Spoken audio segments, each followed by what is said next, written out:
Well, you're still seeing the left-hand side. Well, now I can just see a blank screen and with your name on it, John. Try again with sharing. Yeah.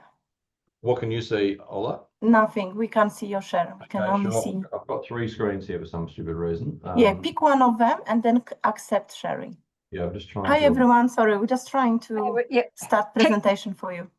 usual issues, display settings. How about that? Is that your thing?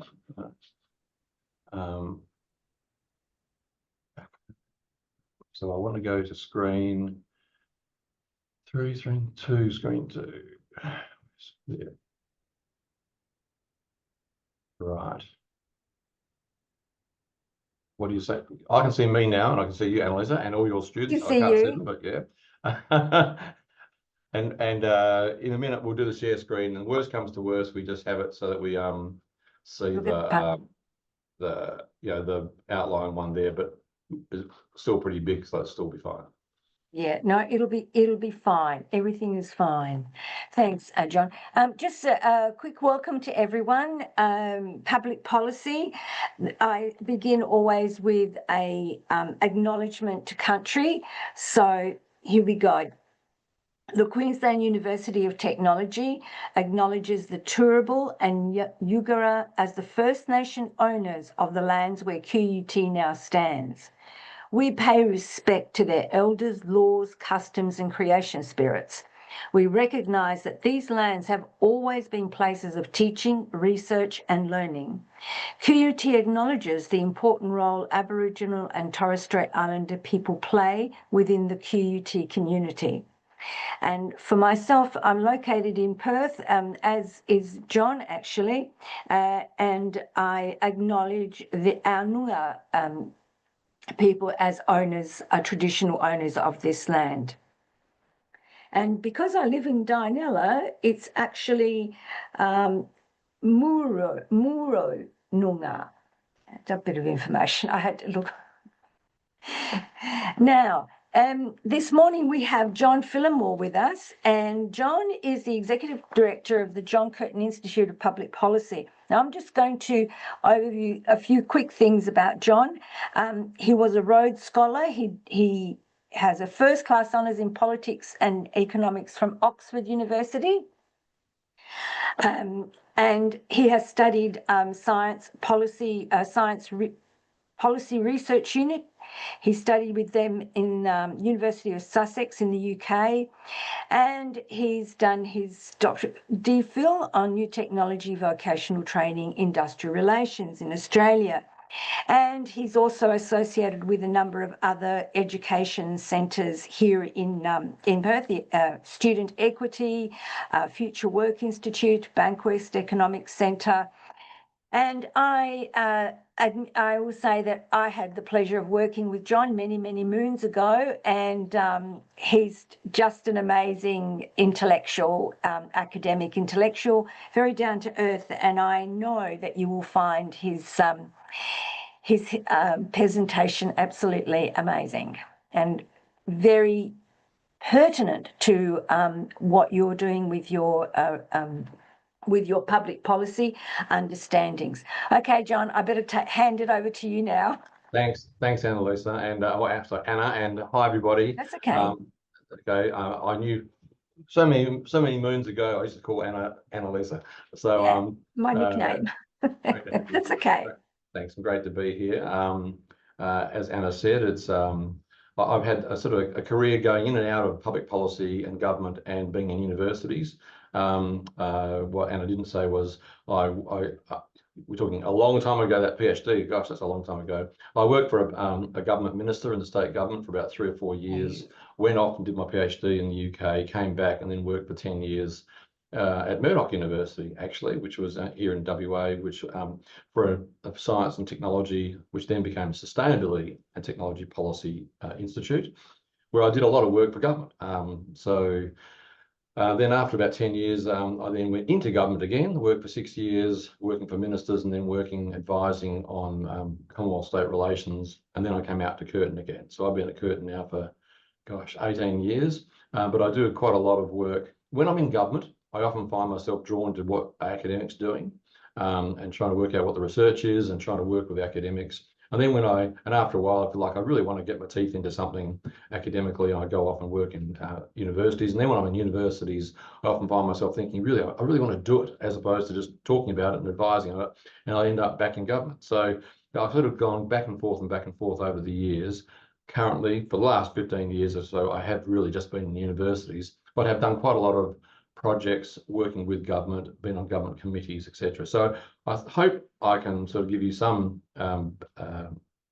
feel for what it's like, both being a researcher, but also being involved with government and with public policy more generally, and trying to make your research have an impact, as well as how to sort of present it. And the impact doesn't have to be always direct with government. It doesn't like you. It's not like you necessarily produce a report today and in 3 weeks' time the government picks up on the recommendations and starts implementing them. That never happens, almost never. Sometimes it might take 20 years for the research to actually percolate through. Sometimes it's come through all sorts of weird and wonderful sort of avenues to get out there. But anyway, I'll give you a little bit of talk today, a little bit about the public policy process, first of all, and then secondly, a little bit about the role of research in that process. And some of the tips maybe about how you might improve your chance to get things to be taken account of. And then we can just do some questions and answers. So how about that? I will, first things first, and try and get this thing to work. And if it doesn't work, let me know, guys. But I think we've decided there's at least one way we can make it all happen. So I will, I think I'm going to do this. Share. It's not going to be exactly what we were hoping for, but let's see how we go. So you've got that, Anna. You can see that on the screen. I can see that. I can see that. Yes. It's not quite the proper big PowerPoint, but it's good enough for people to be able to read. Oh, it's fine. Okay, fine. It's very good. Thank you, Let's John. just work our way through to the next slide. So basic question. I mean, I know you're doing work on this and you've had a handout about public policy and government, but let's just get all on the same page, because I'm surprised at how often people don't know. They just think public policy, something to do with government.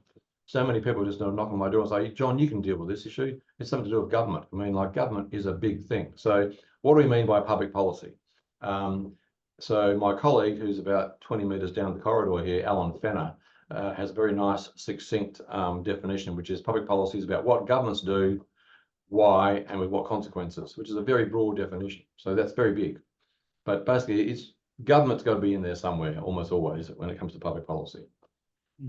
But an important thing to remember is that it has sort of two sides to it. On the one hand, policy is a process, and I'll talk about that quite a bit today, but it's also a product. So we might talk about health policy, or road safety policy, or social media policy. So X policy is often what we talk about, but there are some commonalities often in how policies are arrived at, and that's, if you like, what the process of policy is all about. So it's a decision-making process. It's also the outcome or the product of that process. So when we talk about policy, some people think policy is just the thing that's written down, like your organisation might have a policy for whether or not you're allowed to take gifts from outsiders. That's a policy, it's written down, but there was a process probably to reach that actual policy as well. Your university council might have passed a resolution, has some discussions about should there be a limit to the amount of money you're allowed to receive from an outsider. Is it okay if they buy you coffee? Yes. Is it okay if they give you something was worth $80 maybe at Christmas time? But if we're going to start giving you things worth hundreds of dollars, you may have to declare it. Exactly. So those sorts of policies are written down, and there's a process by which organisations reach those policies. So you always have to keep in mind this dual nature of what public policy is and what a policy is. If we go to our next slide, it's also helpful, I think, to try and just realise that policy happens in stages. So it doesn't all happen just at once. And I'll get on to some of the ways in which people think about these stages. And the role of research, to think about research, is to think, where does research insert itself into those policy stages? Because sometimes research is more important at one end or another end of that process. And I'll let you know about that in a second. Another thing to remember is that certainly in Australia, but in many countries, engagement and impact are becoming a really big thing. So you might be, you're probably, some of you are doing your PhDs and doing your research, and that's the most important thing, and that's absolutely true. And you should just get your PhD done. That's the most important thing. Do your work and get it done. However, for most academics nowadays, that's not really enough. Once you're an expert in a certain area, the universities and the Australian government are very keen to promote what's called an engagement and impact agenda. They're not quite the same thing. Engagement means talking to, maybe engaging in with stakeholders. They can be industry, can be government, could be the general public. Giving lectures, being on the media, making sure people realise that the worth of what you're doing, and you're also getting out and engaging with people to try and influence their opinions and their actions. So that's engagement. Impact is actually what it says. It may actually have an impact on real life events in terms of policy making. Sometimes you can have impact without ever engaging with anybody. You just wrote a paper, you forgot about it, and 6 years later, somebody rings you up and says, "That was fantastic. We now want to try and implement some of those recommendations you came up with in that report you did all those years ago." Normally, the two are linked, but you don't always have to engage to make a direct impact. And sometimes you can get impact even without engaging, but normally the two go together. But they are analytically distinct. So that's also worth keeping in mind. The other thing to think about is often people talk about advocacy. People in public health, for example. Public health is an area where has always had a long history of having an impact. The whole point of public health, and a lot of public health research, is to both research, get the evidence, and then try and impart that evidence to people so that we're aware of issues to do with all sorts of areas of health, and maybe get policymakers to change their mind and introduce new policies or legislation. And public health researchers are often great advocates as well. They're not just dispassionate sort of people who stand back and just say, "Well, here's the evidence, leave it at that." They are out there arguing for certain positions in terms of, for example, I'll mention later on, child obesity. So there are people who will be talking about we need a sugar tax. They just won't say and do the evidence. They'll actually be out there advocating for it. And there are all sorts of organisations, of course, who are advocacy organisations. So industry organisations, trade unions, environmental groups, consumer groups. There's a lot of interest groups, we call them, in the public policy process, who are there advocating positions. And that's important. And it's a mark of a democracy to have groups who are advocating for certain things to occur.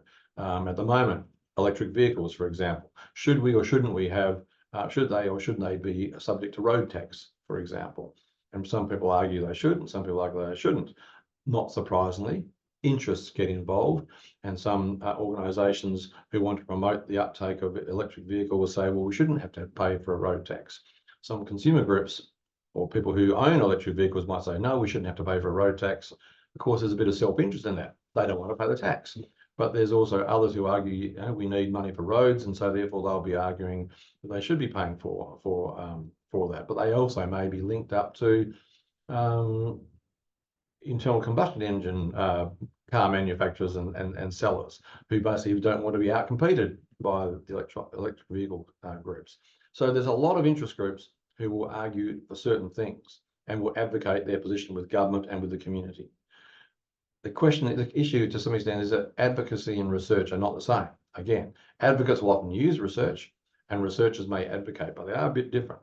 And I've just got these two little points here. If you're just doing research and nobody ever knows about it, it's reasonably invisible. I mean, it might get picked up, but it's not going to just happen on its own normally. But if you're just an advocate and say, we must have electric vehicles must be free from road tax, and you just argue the position purely from the point of view of self-interest, that's something, but that's not, it's just an opinion, really. It's just putting forward your position. It's not actually, no, it's usually a lot stronger if you can advocate with research in your back pocket. To be able to say, well, research shows X, Y, and Z, and this is why we should take this sort of action. So the ideal is often to have evidence-based policy advocacy to say the evidence shows X, and therefore we should do Y. Now, that's the goal often, and you'll often hear discussed evidence-based policy.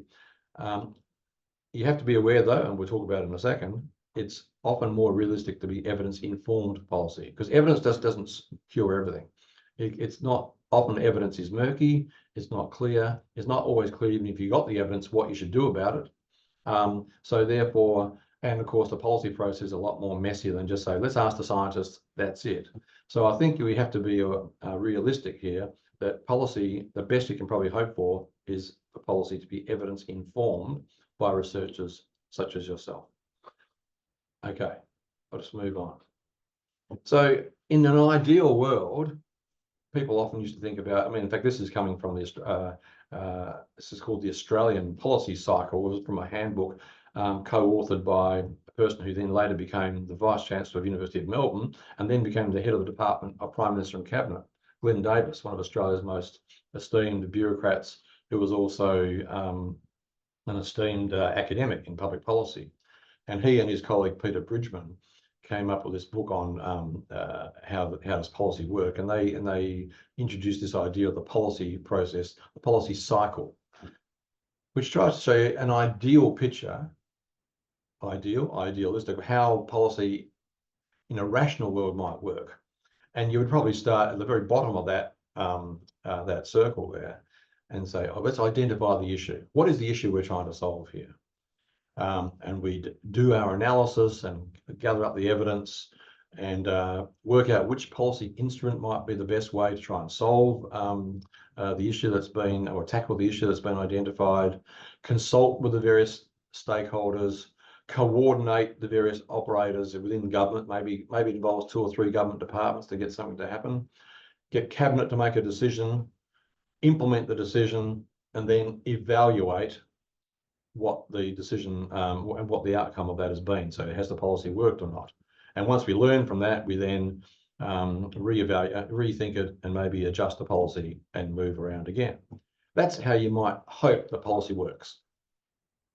And ideally, in some respects, even if it doesn't work as neatly as this, at least it gives you some idea of some of the key stages. As I said, policy is a staged process, and you can sometimes identify where you are in that state, in that process. So where does research fit in all that? I think research often fits in at the earlier stages, in what we call the pre-decision stages. So if I go back to that previous one, these ones here, before we get to the decision, research is often involved around here, identifying the issues and analysing things and working out what the policy instrument should be that that government might want to adopt. You know, should there be a tax? Is it better? Are things done better through incentives or through carrots and sticks, incentives or regulation, for example? Smoking is a perfect example over the years where issues were identified. You know, cigarettes looks like are causing cancer. Lots and lots of evidence. Then we had to try and work out, well, what's the best way to try and tackle that? And Australia's come up with all sorts of different ways. We've been a world leader in this in terms of, it's both a combination of economic factors as well as regulatory factors, sort of restrictions on sales, restrictions on advertising. It's been a combination of both.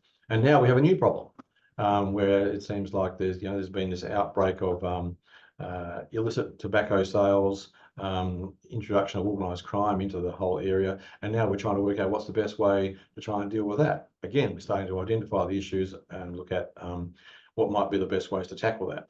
So research can be very important down there in those sort of bottom left, that sort of was that southwest quadrant there of that circle, in trying to identify and define the problem. That will then help set the agenda and offering policy options and solutions. Research can also be reasonably important, maybe, not quite so much in the implementation, but certainly in the evaluation. I mean, I've done quite a few policy and program evaluations. I think Anna's might have done some as well, because you want to find out, do things work? I'm involved in a centre at the moment called the Australian Centre for Student Equity and Success, which is looking at how to get students from disadvantaged backgrounds into universities and to succeed. And one of the things that the government realised, and they've given us money to look at this, is that a lot of there's many equity programs in universities, but we often don't know what works. So scholarship programs, for example, some of you may be on scholarships. But in the undergraduate area, for scholarships for students from a disadvantaged background, say they're from a remote or a rural, up from a regional area, or with disability, or they're from Aboriginal or Torres Strait Islander background. What's the best way to do scholarships? Is it best to have 100 scholarships worth $20,000 each, or maybe 1,000 scholarships worth $2,000 each? Is it best for them to be given all up front, or is it best to have the scholarships linked to performance over time? So you maybe have some money in the first year, some money in the second year, some money in the third year. But of course, for some students, that may not be enough of an incentive to keep them in the system because of all the various cost of living issues they've got. So we're trying to do research and fund research to evaluate the various programs that universities have and try to get them to evaluate the programs they introduce to try and see what works and what doesn't work in this area of student equity. And there are many examples like that where governments ask for consultants and often academics to evaluate the impact of the policies that they've come up with. So research is quite important, and maybe, who knows, maybe some of you are doing your research now on these sorts of things. So I think it's important to think about that as where your research might fit. Does it fit in identifying the problem, or is it more looking at the maybe the outcome of a policy or a program and seeing whether it works or not, which then of course will then feed into thinking about the program, thinking about what might need to be done next, i.e. identifying the issues. However, as I said, it sounds great. This is the ideal, a rational way of thinking about policy and politics. But let's get realistic here. It doesn't always work that way. It's not that neat. Firstly, problem identification sounds easy. Identify the problem. It's actually not that simple. What is the problem? Where do problems come from? I mean, government, there are a zillion problems that government have to deal with. Everybody thinks their problems are most important. How do you prioritise the problems that come across your desk if you're a minister? Why is your problem more important than the next person's problem? And so that's the most important thing to think about. How are problems identified? And sometimes the problems are quite complicated. Often they're quite complicated. Homelessness. Is homelessness a problem of a lack of housing? Is it a problem of the people who tend to be homeless? Often they're people with addiction problems, or people who've come out of prison, or victims of domestic violence. So maybe the solution actually lies in those areas of policy, not in the housing area. Fix the people, in inverted commas, and maybe the homelessness problem wouldn't be anywhere near as severe because they'd be more stable and able to get into stable housing. So even there, as an example, it's, if you like, often called wicked problems. How do you deal with those issues? Because you can tackle them from different angles. So I think identifying problems, which is often what academics do, is a really important role, but it needs to be understood that it's not always seen as, it's not always clear what the problem is that you're trying to solve. And of course, it's not always welcome from the policymakers. Just because you think it's a problem doesn't mean that they think it's a problem. Who is it a problem for? That's an important thing to think about too. Why is it a problem? Who cares about it? Is it a widespread problem? Is it only hitting a small number of people? And is it a new one, or is it one we've always known about? And perhaps just as importantly, is there a solution to it? So no point, I've been working for ministers many times and they sort of say, well, don't give me that problem if you haven't got a solution, go away again. I mean, I don't want to know about that. If you're going to come to my office and say, here's a problem, Minister, can you please come in and say also, and by the way, here's how we think we should tackle it. I guess another issue about the policy process is that solutions are often contested by various and competing interests, as I mentioned before. In some areas, you'll have different groups, like I talked about the electric vehicle issue, which is quite a big one in Australia at the moment. But there are plenty of other ones where different interests have put in different positions and can often call upon research that suits their own position. And so therefore, it's not like research and evidence is the only input that governments think about. It's often not even the most crucial ones. Sometimes also things happen just very quickly and governments have to respond and the evidence may not be there. So you have to think also about, be realistic about where you insert yourself into that process and where research can make a difference. As I said, evaluation is also quite complicated. It's not simple. because the real world doesn't usually allow for neat experiments. I mean, I just mentioned this example about scholarships. We've done some work on this over the years about scholarships, but it often depends. Yeah, it depends. It's the worst thing that often governments can ever hear. It depends. They don't want to hear about it depends because they need to be able to produce policies or legislation or programs that are more broad-based. But of course, a lot of the work in universities is now showing that students are all different. They all have different backgrounds, often face different issues. And so unsurprisingly, a one-size-fits-all program doesn't actually always work. And so and evaluating different programs is difficult because the context in which the program is rolled out might be different. If you roll out a scholarship program for University of Queensland, it'll probably have a different impact than if you roll one out for the Queensland University of Technology, or if you roll one out for Central Queensland University, for example, because their student cohorts are so different. The context in which those students work is so different. So I think it's important to realise that it's not as simple as it might seem, because different interests get involved. So if you look at, I mean, I've left a little thing here. I'll be giving Anna these notes, of course, for you to look at, and it'd be worth you thinking about having a look at it, about a 2-page article from a consultant. But has a nice little example about childhood obesity as an example of a policy area, which is not simple at all. And if you go, this guy he talks about his name's I forget his first name now, but he has a nice little diagram here about how the real policy cycle works. And he says often starts off with a crisis. It's not starting off with research or with well-considered things. It's a crisis hits. Oh my God, what do we do? And so then you've got to work out what one does. And you race around, try and find any evidence that's there. But also you talk to some of the key players who will have their own interests. So therefore you do a lot of negotiating, compromising. It's never going to be a nice, neat, simple solution. You've also got the problem that the bureaucracy may not actually be able to deal with things. There's a lot of what's called institutional inertia down there on the bottom left-hand side. So you've got political influence, you've got institutional inertia, you've got negotiations and compromises, you've got policies having to respond in real time, and evidence gets thrown in there into the mix sometimes, but it isn't always the most important thing. So you just have to be a bit more realistic. I've also got another slide here, which is just to give you an example of this issue about how to identify problems and how are decisions made. How do you get things on the agenda in the first place? And there's a very famous political scientist called John Kingdon, who's written this lovely book about this issue. And he talks about how sometimes you've got to be waiting for your moment, almost waiting for your policy window to arrive, because there's an infinite array of stream of problems which governments have to deal with. They can only deal with so many at a time. And there's lots and lots of different policies which might tackle those problems because different groups have different policy proposals for them. Sometimes they involve values, not just evidence, but values. Is it better to tax bad behaviour or to encourage good behaviour? That'll have distributional consequences, for example. And there's also the politics. We can't ignore the politics. Is this consistent, if you like, with the philosophy of the governing party? If it's completely against the philosophy of the governing party, it's unlikely to get on the agenda.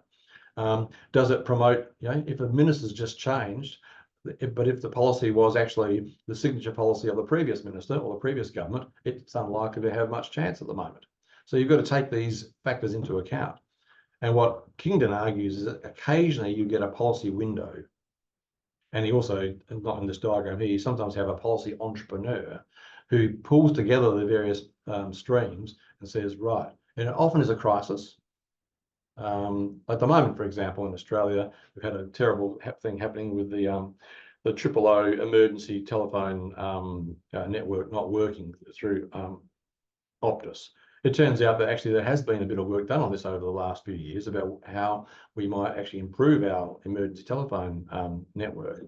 And so there are probably people who've had some policies which have been falling on deaf ears, partly because of the the interests that are involved, and partly because it wasn't maybe seen as a problem, is now a problem. They've got some policies at play, and maybe they can get, the politics is urgent enough that the policy window is opened, and they've walked through that window to come up with an agenda, and the government may well change its mind and come up with a new policy. So Kingdon talks about the fact that it's a good idea, I think, from researchers' point of view. Often your role is to either keep the problems at least there on the agenda, or at least have some policies ready to go. There's no point in being the expert on a certain issue, and then a crisis arrives and someone says, okay, you're the expert on issue X. What do you think we should do? So, oh, actually, I haven't quite got the data yet. Don't quite know. Give me a grant for 3 years and I'll come back and tell you. Well, that's no good. So that's why if you are going to be involved in being a policy relevant academic, you often need to be prepared to work in imperfect situations and have a ready-made stream of policy initiatives at your fingertips, which admittedly won't be perfect, but may be able to help the situation.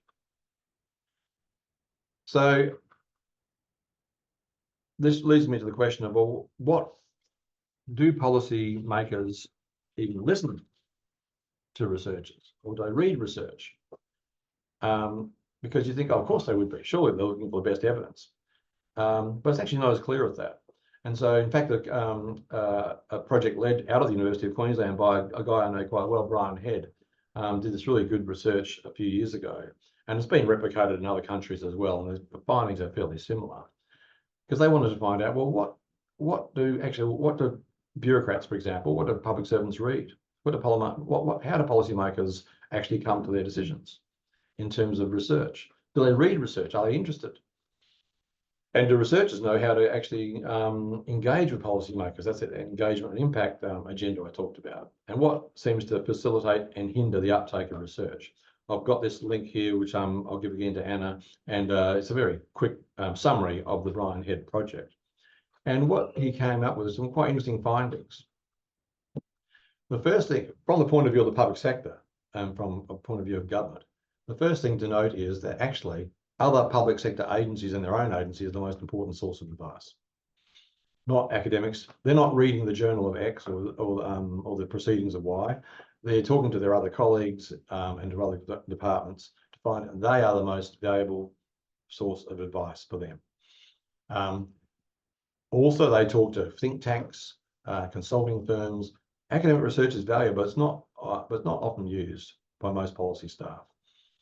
Of course, the other departments, there may be policy groupings within certain departments who do read the literature, but it's not actually at top of mind for a lot of them. And why is this? Well, the first is often the research is not written in a very user-friendly form. It's understandably, it's written for a different audience. PhDs are written for 3 people, usually. You're 3 examiners to start with. That's how most people would say your 3 most important stakeholders are your 3 examiners. So they're the most important people. But you've got to read the literature, refer to this, and each field of research has its own language, and often that's off-putting and unfamiliar to a policymaker. So it often needs, it's not translated into a language they really understand. Many academics don't have that much expertise in how they communicate their research. And even just banal things like a lot of government policymakers have difficulties in accessing full text versions of academic articles because they're not, they've not got access to the library like we have.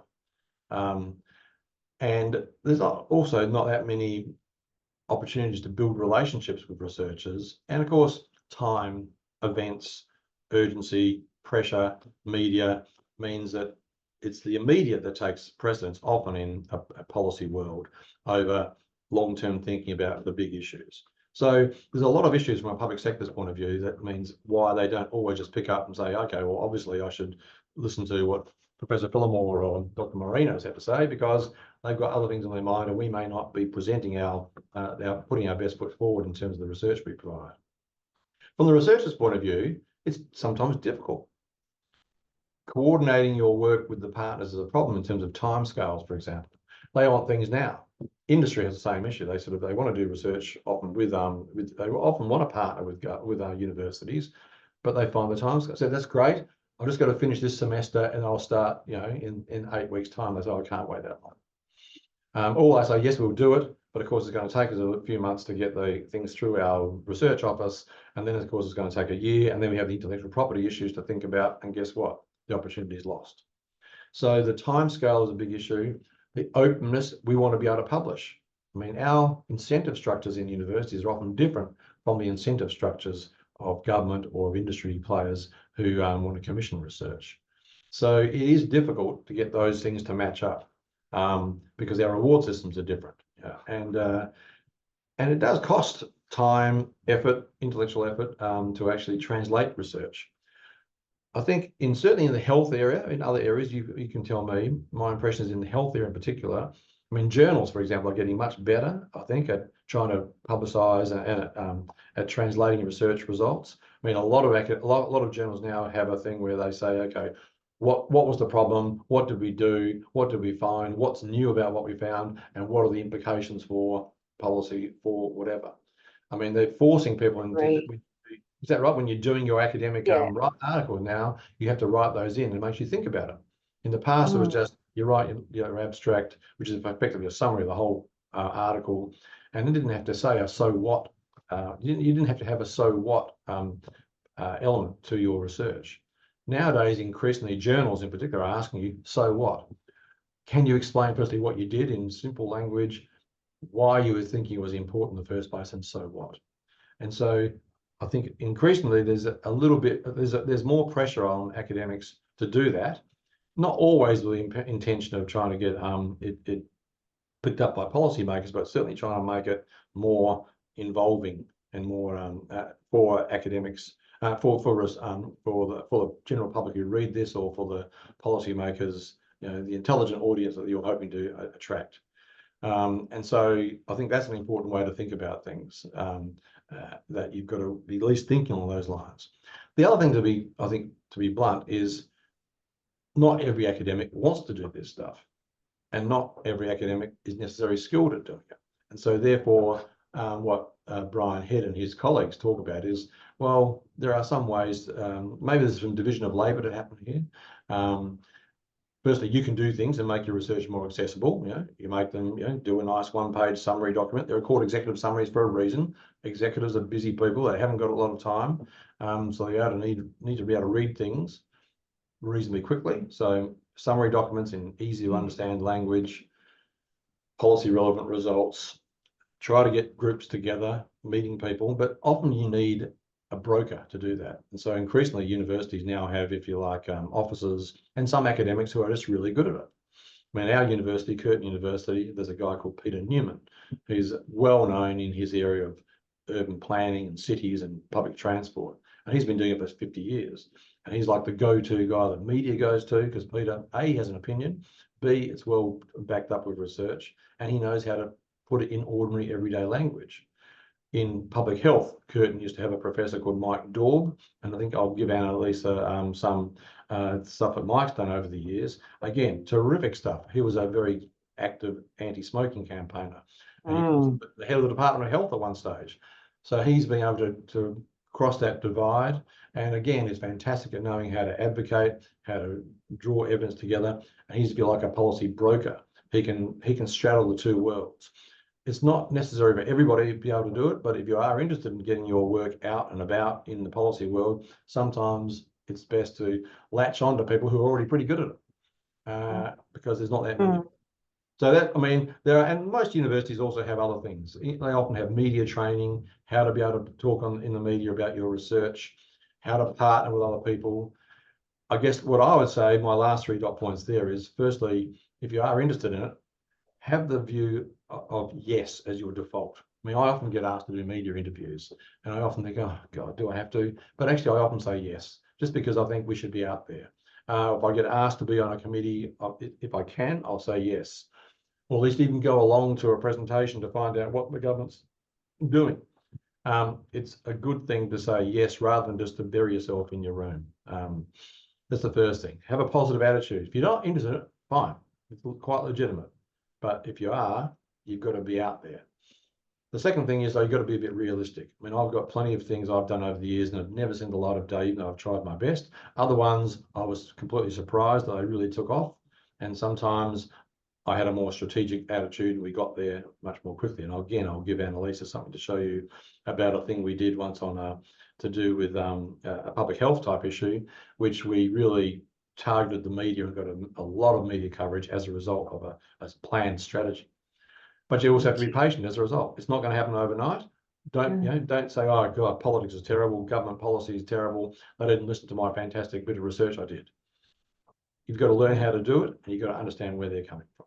So, and I've talked for too long, but I will send you all those things online through to you, and you can send it to your students with a few of the resources as well. And I'm really happy to take questions from here on. Okay. Yes, that was wonderful, John. Can you get the stop sharing to happen? Because you can stop sharing if you like. We've got Belinda Howard, who has asked a question. Now, I don't know if you want to take if you want to unmute yourself, Belinda, you can ask John the question directly. Hi, Belinda. Hi, how you going? Good. I was wondering whether or not you'd worked at all with Butchie's WPR method at all. Yeah, what is the problem? What is the problem? I forget what the initial. Yeah, what's the problem being represented? Yeah, or how's the problem being represented? A little bit. I mean, I certainly I'm aware of it, and it's not a bad way to approach things. But it's pretty much this issue identification that I talked about. Yeah. Because that's really, what is the problem represented to be, and who is it a problem for? I think is an important way to think like that, because just because it's a problem for me doesn't mean it's a problem for you. Yeah, I guess for my research is on the other end. So I like the policy has been made, and I'm arguing that it's not actually a policy document, that what the government has created isn't. And so I'm using Howlett and Cashaw's taxonomy to be able to review educational policy to say that it isn't policy because it doesn't have policy ends and policy means to be able to be implemented. So I'm just trying to work out within that how that WPR method can also support in those early stages of that that identification of the problem. Yeah, identifying the problem is important. I think also, I mean, you can have better and worse policies too, of course, and policies that don't have clear, measurable outcomes. I mean, how would you know if a policy is a success or not? I mean, this is a big thing often within government too. I mean, in the evaluation literature often bemoans the fact by the time they get asked to evaluate a policy, it's already too late almost, because they didn't take, just simple things like having the baseline data. So therefore, do we know whether it worked or not? And often governments jump too early and think something looking really terrific, so let's just roll it out even more without ever knowing whether or not actually it has been working. I mean, a good example in the education area is Western Australia introduced this idea of independent public schools. I think we were the first in Australia to do this about 15 years ago, which basically gives each school more control over its staffing and its budget and all that sort of stuff. I mean, depending on who you talk to, it was really just a way to get at the teachers' union. I don't know if it's true or not, but there was a lot of discussion about this. And so they rolled it out and got, the first 50 schools. And within about 6 months, everyone was like, oh, this is terrific. Again, I think there was an ideological element to it. And suddenly other states started picking it up, and it's gone around the country. And then after about 3 years, they finally started doing some evaluation of it and said, well, actually, ... these are all the issues with it. But by that stage, it had already got its own head of steam up. And nobody really knew what the criteria were for saying it was a success or not. The mere fact of it being adopted is not a success. That's just the fact that it's been diffused across the country. But what was it meant to do? And so in terms of and what was the problem it was trying to solve? And I think, like I said, sometimes the problem and things they're trying to solve are not the problems that are even ostensibly said that they're trying to solve. I mean, this was all about school autonomy and whatever it was, but it may actually have been a bit more sinister. So, and there are plenty of examples like that. So I think in critiquing a policy program or a policy or a program, having some sort of analytical device like you talked about with Butchie's work is useful. But don't expect to be thanked necessarily by the people who put the policy together. But if you end up saying, well, actually, I have no doubt that people won't be thanking me for putting it together. Right. And so in that case, the impact you're trying to have, I think, is probably trying to inform a broader community to basically make a more of a critique of what's actually going on, because you're not expecting the whoever's rolled the policy out to necessarily agree with you. Your aim is to try and get the policy changed because of it's tackling the wrong thing, or it's actually or it's making things worse. And this happens a lot in education. I think there's a lot of not vested interest, but there's a lot of ideology, a lot of values differences in education. And so, I mean, employment services. I had a PhD student a couple of years ago who was looking at employment services, where you've got to get work for the dole and these things. And she was coming at it from an organisational sort of point of view about how you might be able to do a better, how people in employment services companies could have a more open attitude towards their clients to try and develop them and help them get jobs. It's a sort of an innocent way of thinking about it. I said, don't you realise the whole point of the employment services in many respects is to punish the people who are unemployed? You've got to make them apply for 20 jobs a week. You've got to basically, and if they don't come up to 2 interviews, then you can get rid of their dole. And these companies have got very strict criteria. They feel like they're policing as well as helping. So don't expect it to be. So I mean, you have to work out at what level is what is the goal here? What is the KPI? It's not often what's ostensibly said. So you do need a critical lens. And that's why academics are good, because they've got that more critical lens. You just have to be realistic. If that's the attitude you're coming with, which is perfectly fine, your influence is going to be more indirect through influencing the general understanding of that area, rather than directly trying to influence the policy and tweak it, which is fine. As long as you're aware of it, that's okay. Cool. Thanks, Belinda. Thanks, John. I'm just wondering whether Nirosha and Shenzing, I'm sorry if I'm not saying your name properly, if you would have a question you want to ask, you can post it or unmute yourselves and ask a question. Sorry, because I'm a foreigner. I don't want to ask a lot of questions. That is so sensitive. Sorry. It's okay. Oh, okay. It's up to you. We don't mind if they're sensitive, but a lot of these things, of course, are international. It's not just in Australia, but and some cultures and some political systems are more open, I think, to outside expert advice than others are, and are more, if you like, evidence-based. Others are much more closed. I mean, the whole policy system in Australia and most, if you like, English-speaking countries has become a bit more contested nowadays, we call it. So it's not just the public service gives the advice, but also think tanks and consulting firms are much more important now than they ever used to be. So it's not just the bureaucracy who provides the advice, and academics. I mean, I'm in a research institute, and lots of universities now have research institutes whose goal is to try and influence public opinion as well as policymakers. So it's whereas 30 years ago or 40 years ago, the main source of advice was the bureaucracy itself. I mean, there's a whole stream of work about policy advisory systems, and academics and research is part of that, but it's not the only part. Yeah, exactly. Shunsin, is that how you pronounce your name? Yes. Oh, okay. Well Did you have any more? Did you have a question or a comment for John? I think this is a very nice presentation. Thank you very much.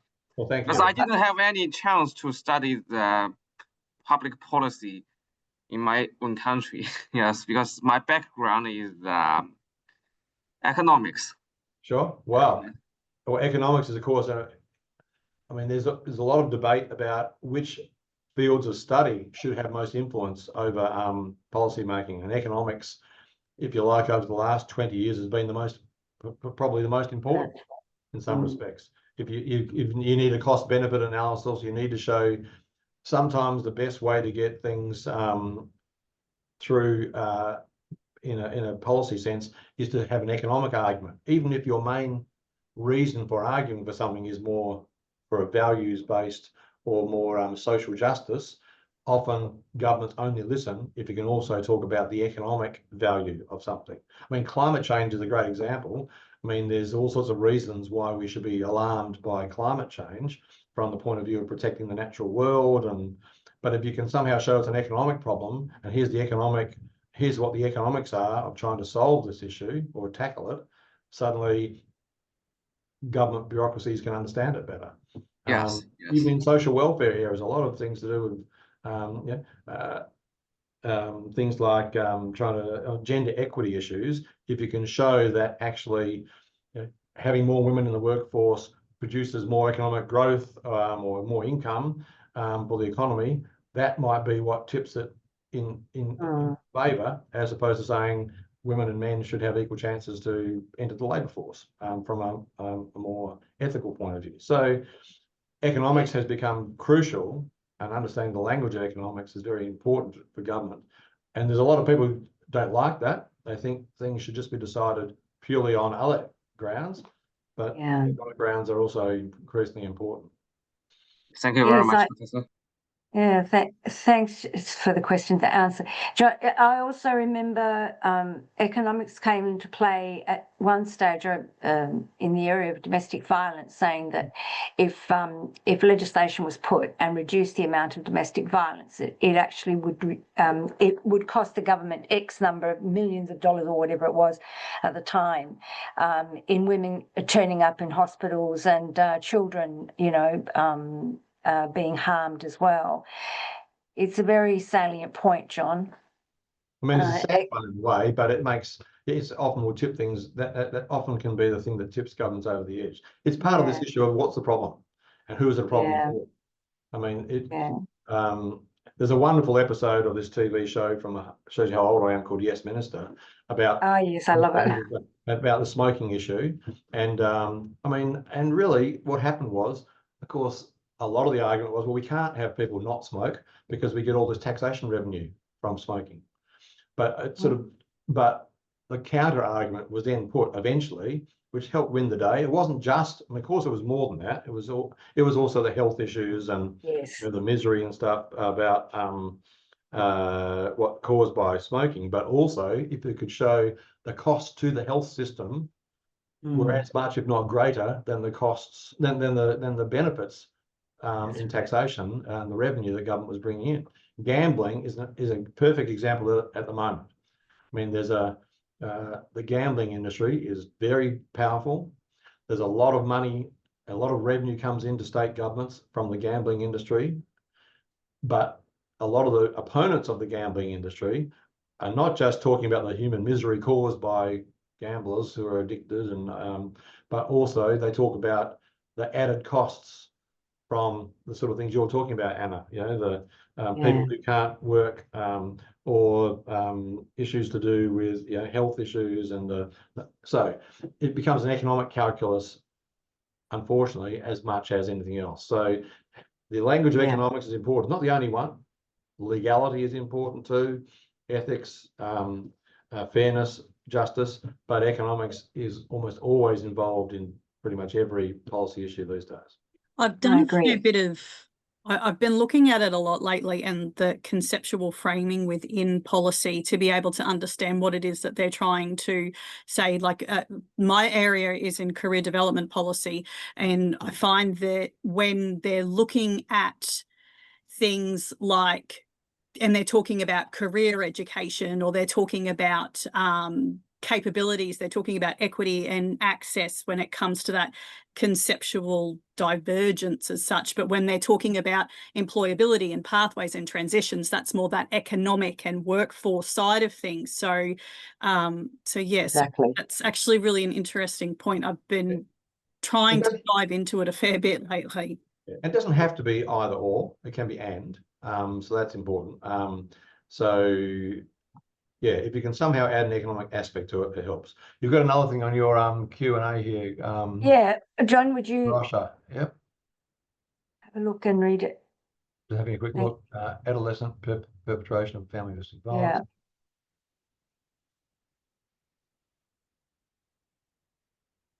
policy influence most of the funding to the individual country programs. Multi-country organisations, yeah. I mean, it comes down sometimes. I mean, clearly, like the United Nations or international organisations often do provide funding to a range of countries, and some may be more or less effective, because there's also how well can countries absorb. I mean, this is what I meant. It's the whole thing about one size fits all policy. Right. Being able to tailor policies to particular countries is important. I think, is this what Naresh is saying? Multi-country organisations, policy influence most of the funding. I think you're right. Yeah. So, I mean, Everywhere. I think it's often seen to be more efficient if you can roll things out across a lot. You know, I mean, efficiency often is by, you get economies of scale if you can have a similar thing going across everywhere. But the problem with that is it may be less effective. You do need to sometimes tailor policy and program design to take account of particular country circumstances. Some countries may be more rural and regional, have more rural population. What works in a rural population may not work in a city-based one, or vice versa. So you've got to, you can't just assume everybody's going to be the same. So it makes it complicated and more expensive, but it also may make it more effective. So there's a whole lecture you could give on policy design, but the key thing about policy design is, and also that's this whole issue of co-design. I don't know if you talk about co-design, Hannah, but that's another area to make sure that when you are designing policies, and even doing research, when people do research nowadays, increasingly we do co-research, because we make sure that it's not just us, the experts, telling you the uneducated how things should work. It's actually working with those people, because it's much more likely that the policies will work if you're actually working with them, than if you're just sort of providing sort of answers from on high without actually taking into account the local situation. The local, yeah. I was going to say too, one of the things that come up for me, and I think it resonates a bit with Nirosha's question. Political ideology is very important too, as to what policies are more likely to be adopted or not. And I learned that in my very early stages of working with policy, mainly because I worked with the sort of not-for-profit area, and so now I can look back and say, well, we were lucky we had Labor governments that got Whitlam and Bob Hawke and that's how a lot of the multicultural policies and even domestic violence that I was involved in, that they actually were open to policies of that nature, whereas the Liberals, yes, that sorry, I hope no one's going to get offended by naming the parties, but they do support, they don't want to see domestic violence, but at the same time, what's been your experiences sometimes with the political, ideological aspects of policy? I mean, there are some areas it's obvious, which that as I said before, there's no point in proposing a policy if it's going completely against the ideology of the governing party, or of it. But on the other hand, you can sometimes angle your arguments to fit the values of the ruling party. So in domestic violence, you could do that by the worth of the individual. You make it, if the Liberal Party is more individualistic, or on the other hand, they might be say. So I mean, actually, in Australia, the marriage equality is quite an interesting one, really. Marriage equality seems to be like a left issue. Yes. Then people say, well, no, marriage is a staple of good middle class civil society, shows people prepared to commit publicly to their partner. So there's a good conservative argument for promoting marriage equality, and it was proposed. Now, it didn't cover everyone, and there was some religious groups who were still opposed.